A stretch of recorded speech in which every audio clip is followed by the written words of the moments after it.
You set your phone on the edge of the bed, turned off the light, and your room was plunged into peaceful darkness. Within 2 minutes at most, your eyes begin to make out the shapes of the objects in the room. You see the chair in the corner. You notice the crack in the door. You're safe. The walls are solid. The door is locked. Your biggest worry is that damned alarm clock that's going to go off in the morning. Now, erase everything. Tear down the walls, rip out the ceiling, pull the bed out from under you. Imagine yourself exactly 300,000 years ago in the middle of a boundless savanna, struggling to survive in pitch-black darkness. You're an ancient human in your very first days on Earth, and this darkness isn't the kind you're used to. It's a heavy, dense pitch blackness, the kind where, with no light pollution, you can't even see your hand in front of your face when clouds block the moon, a darkness that practically blinds you. There you are, huddled together with your tribe inside a cave in the midst of this pitch-black darkness. You're wearing nothing but an animal pelt. And just then, a rustling sound comes from behind a nearby thicket, followed by a faint growl, deep and earth-shaking. Your eyes see nothing. Your ears are hyper-focused. Your heart is pounding so hard it feels like it's about to burst out of your chest, because you know, somewhere in that darkness, there's a pair of eyes that can see you very clearly, and the owner of those eyes has already decided what to eat tonight. We humans are, biologically speaking, creatures of the day. Our eyes can't gather light at night. Our ears can't navigate using sound waves like a bat's, and our sense of smell doesn't even come close to that of a wolf. The moment the sun set, we as humans became nature's most defenseless, most helpless prey. In the modern world, don't we tell children who are afraid of the dark, "Don't be afraid, there's nothing in the dark"? For Grug, that was a complete lie, because in Grug's world, there was literally everything in the darkness. So how did those ancient people, with no night vision, no claws and no sharp teeth, survive in a world where every night was a battle for survival? How did they manage to see the sunrise every morning? Now sit back and make sure your torches are lit, because we're about to dive into our ancestors' dark struggle against the true monsters of the night. When you look at nature during the day, you might think you're the master of the world. With your sharp stone tools, you can hunt mammoths and scare off other hunters. But the moment the sun dipped behind the mountains, the roles completely reversed. Night was the time of nature's true masters. Those giant cats, the smilodons, weighing 300 kilograms, with 20-centimeter-long sword-like fangs hanging from their mouths, were true nocturnal hunters. They had perfect night vision, silent paws, and brains focused solely on the scent of their prey. So, while you couldn't see a thing, it could calculate from within that darkness just how many kilograms of meat you were carrying. It was in this moment of human helplessness that the first great technology, one that would completely alter our destiny, came into play: fire. Fire wasn't merely discovered to cook meat or keep warm in winter. It was the first and most effective security system in human history. Those flames glowing in the center of the camp built an invisible wall in the pitch-black darkness. Driven by thousands of years of evolutionary instinct, wild animals feared fire. They feared getting burned. The place where the fire burned was the only safe zone where wild animals could not approach. But this system had a very deadly flaw. Fire cannot sustain itself. You have to constantly feed it and bring in wood.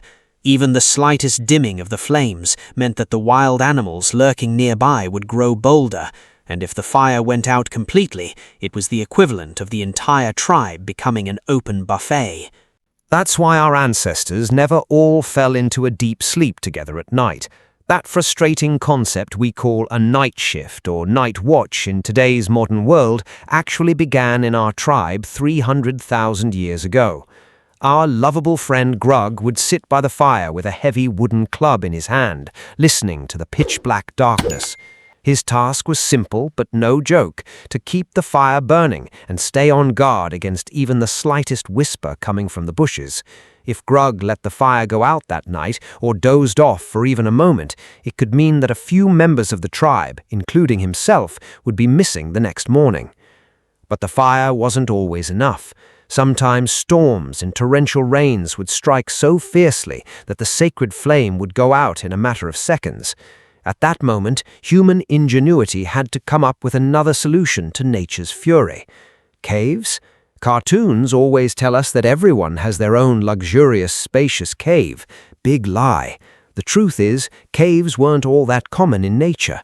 Moreover, finding empty ones seemed impossible because giant cave bears had already made their homes inside. Kicking a family of bears out of their home was harder than finding a free villa in today's real estate market. So, when the fire went out and there was no cave to take shelter in, where did Grug and his tribe flee in the pitch-black darkness of the night? The answer, in fact, lay hidden in our very roots, the things that make us who we are: trees. On those terrifying nights when the fire went out or there was no safe camp to set up, Grug and his tribe would climb to the nearest, highest tree branches without looking back. For hundreds of thousands of years, humanity slept perched on tree branches at night, much like birds. They would squeeze between thick branches, clinging to one another to keep from falling. Below, in the pitch-black darkness, they could hear giant cats and hyenas circling the tree, growling in frustration. Imagine trying to sleep high above the ground, meters off the earth, on a branch buffeted by the wind, in the relentless cold of the night. This is precisely where the mystery of that strange experience you likely have every week in your modern life is solved. Have you ever been on the verge of falling asleep in your bed and then suddenly feel as if you're falling into a void and wake up as your entire body shakes violently? Scientists call this a hypnic jerk, and guess what it's a legacy of? Of course, it's from Grug in the tree. As you relax in your bed, your brain, which still operates on primitive reflexes from an evolutionary standpoint, notices that your muscles have completely relaxed, and in that moment it panics and sends this signal: "Hey, the muscles are completely relaxed. You're falling from the tree. Wake up and grab the branch." 300,000 years ago, falling from that tree meant becoming a midnight snack for the predators below. No matter how safe and luxurious our beds may be today, that fear of falling from a tree branch continues to run like software in the deepest chambers of our brains. Over time, as humans began setting up more permanent camps on the plains, on the ground, they were forced to put their first engineering genius to work. Since we couldn't climb up, we'd have to prevent the predators from getting in. They began to surround the tribe with the thorniest, toughest bushes they could find in nature. This was the first castle wall in human history. Once they moved behind the thorny bushes and lit a fire in the center, it became nearly impossible for wild animals to sneak inside. But as wonderful as these physical barriers were, the real major change was taking place within humans, specifically in the brain's sleep mechanism. Because in order to keep pace with the danger outside, our biology had to completely redefine sleep. That problem of being unable to sleep through the night, which modern medicine is trying to cure and which we all complain about, was actually the greatest antidote that kept us alive during those wild nights. Today, when we can't get 8 hours of interrupted, undisturbed sleep, we feel tired, stressed, and unlucky. Modern medicine calls this insomnia and produces a myriad of medications to treat it. But in that wild world 300,000 years ago, a person who laid their head on a rock and slept for 8 hours, cut off from the world, was the one most doomed to evolutionary elimination. Deep sleep in that era was literally suicide. Our ancestors slept using a system we call intermittent sleep. Sleep for 2 hours, wake up briefly, listen to your surroundings, toss a log on the fire, startle at a rustle from the bushes, sit up, and then go back to sleep. If you suddenly wake up at 3 a.m. today with your eyes wide open at the slightest creak of wood in your home or the sound of the wind, you can thank your vigilant, survival-oriented ancestors who passed those panic attack genes down to you. Those hypersensitive ears that keep you awake were once Grug's sharpest weapon, saving his life back in the day. What's even stranger is that it's not just the structure of sleep. Our dreams, too, were shaped by those dark nights. Have you ever wondered why we have nightmares? Why do we constantly run from someone, fall from great heights, or find ourselves right in the middle of dangerous situations in our dreams? According to evolutionary psychologists, nightmares were virtual reality simulations developed by our brains in primitive times. When Grug fell asleep at night, his brain showed him being chased by a giant tiger in his dream. In his dream, Grug would break out in a cold sweat, run and hide. Why? Because his brain was preparing Grug for the worst-case scenario that might unfold the next day. Nightmares were survival training conducted during sleep. A person who practiced escaping from a tiger in his dreams knew exactly what to do if he actually encountered that tiger the next day. The psychological fear and nightmares brought on by the night had evolved not to weaken us, but to keep us alive. That's why, for our ancestors, the night was not just physical darkness, but also a mental battlefield. Every rustle was a matter of life and death. Every dream was a rehearsal for battle. So after all that endless stress, fear of monsters and sleepless nights, what happened when dawn broke and the sky lit up? Those first faint red streaks on the horizon, the break of dawn, were not merely the beginning of a new day for an ancient human.